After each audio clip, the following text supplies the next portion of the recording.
ceasefire now just basically means we would like to welcome another attack of October 7th. This is the only thing it means. Hamas welcomed this decision of the UN. But food, fuel, water are scarce and disease is rampant. That's why they're calling for the humanitarian ceasefire. Well, obviously there is humanitarian aid that gets into the Gaza Strip, but unfortunately Hamas is taking over this humanitarian aid. So even for the sake of the Palestinians, it's better for Israel to finish the job. But do you accept that you are losing international support by the day? Not for what you're trying to do, but the way that you're doing it? Absolutely not. I think, first of all, American support is incredible. You can see just now, I mean, it was American decision to veto a UN resolution for ceasefire, and you can see the UK support. I've been ambassador to the UK. I've never seen more leaders from the UK coming to Israel. I just went with David Cameron to see in Kibbutz Be'eri the leftovers of Hamas massacre. Yeah. So you can see... But your most powerful ally... that the world is supporting Israel. Your most powerful ally, the President of the United States, said also a few hours ago, talking about support for Israel, you are starting to lose that support by indiscriminate bombing. He is accusing Israel of indiscriminate bombing. So Biden supports Israel's aim of this war to bring back the hostages. And I carry this dog tag to remind everyone we still have 137 innocent people in the Gaza Strip. The United States, including the president, agrees that the Gaza Strip cannot carry on with Hamas control. So there is only one way to achieve that, which is to uproot the terror infrastructure that Hamas built. Unfortunately, some of that is embedded in population. So Israel is doing everything to prevent casualties among civilians. American presidents choose their words very carefully on this issue. Indiscriminate means random, without care. He is saying, you are bombing Gaza without care. Absolutely not. And you know what? Let's just see history. Americans were fighting ISIS in Mosul. You had much more people that got killed in Mosul proportionally than the people in Gaza. And another thing, when you're thinking about the amount of efforts Israel is doing, we're talking about designated places to the Palestinians to hide. We're talking about humanitarian aid. Do you remember, by the way, do you remember a case? Just on this point, Mark, I'm asking you a question. Do you remember a case that any country in the world created humanitarian corridor to the enemy? I don't remember you helping Nazi Germany during the war, and I don't remember Americans helping Japanese during the Second World War. The point I'm trying to make. Put it in proportions. Right. The point I'm trying to make is that the impression, even in the United States and in the White House, is that in your pursuit of Hamas, you're hitting targets even though you know civilians will be killed. Absolutely not. But that's what indiscriminate means, and that's what Joe Biden is saying. I can tell you what we do. I respect Joe Biden, the President of the United States. I respect the American support. But if there is one thing I protect, is IDF's actions at the moment. Why are we doing this? We're doing this because on October 7th, Israel was traumatized by the worst massacre Israel experienced since the Holocaust. Yeah, they get why you're doing it. The questions I'm asking you about is how you're doing it. So now the Prime Minister, Netanyahu, says the end of Hamas is near. How near?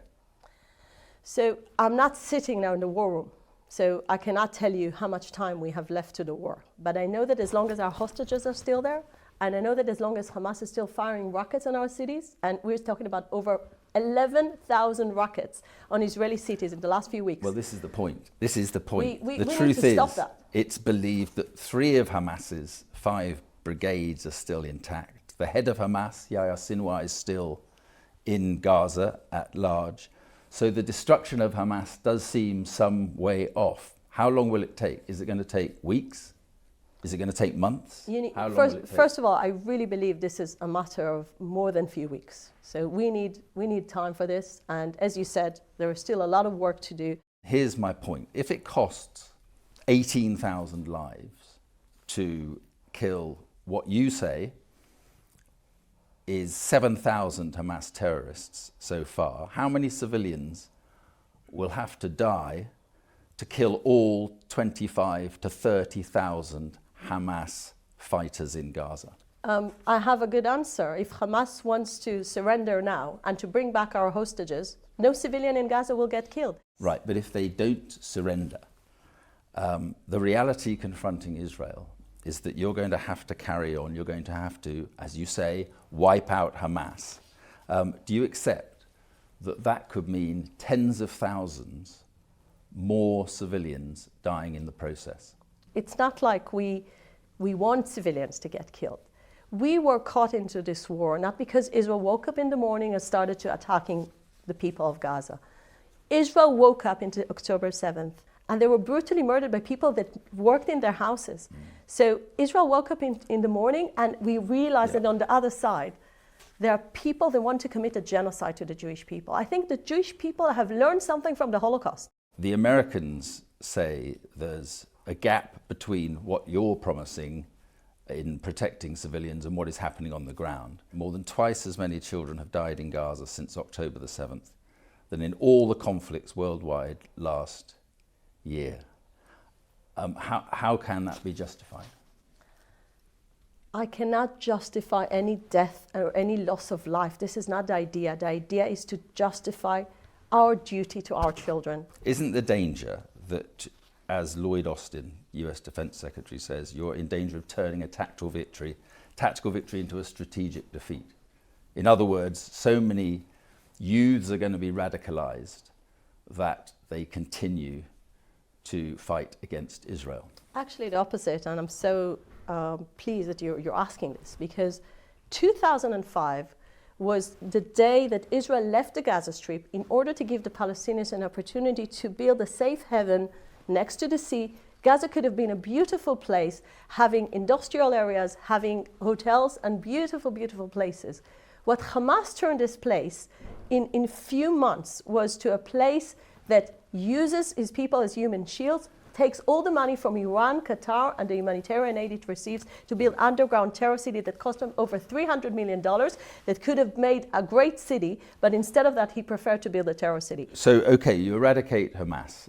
There's a question about whether you can do that, eradicate an ideology. We have no question, by the way. We know we can do it. All right. Well, you get rid of Hamas. What happens post-Hamas in Gaza? What happens to 2 million people in Gaza?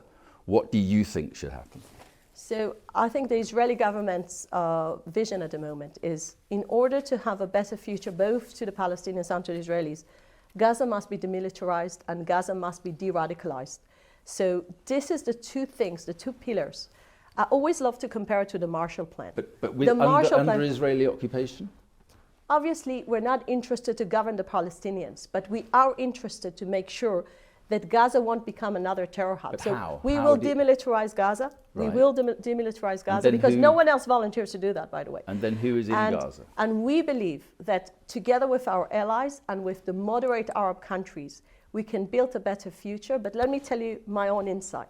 If education won't be addressed in Gaza, we will end up having another terror organization with a different name.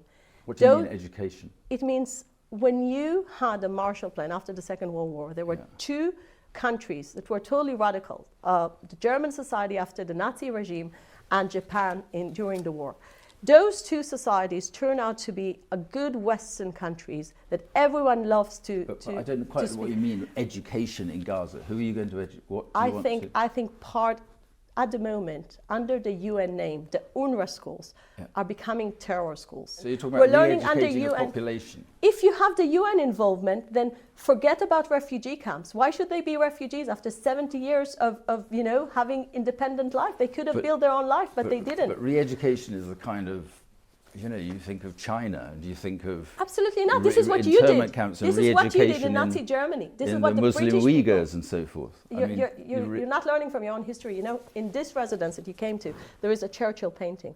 There is one thing we learned from Churchill's experience, fighting Chamberlain's policy, is the fact you cannot appease pure evil. So he knew you cannot negotiate with Hitler. We know we cannot negotiate with Hamas. It means we need to have a better future for the Palestinians. And in order to achieve that, you need to do what you did. Is there still a chance for a two-state solution? I think it's about time for the world to realize the Oslo paradigm failed on the 7th of October, and we need to build a new one. And in order to build a new one... Does that new one include the Palestinians living in a state of their own? Is that what it includes? I think the biggest question is what type of Palestinians are on the other side. This is what Israel realized do they on have a 7th of state, October. though?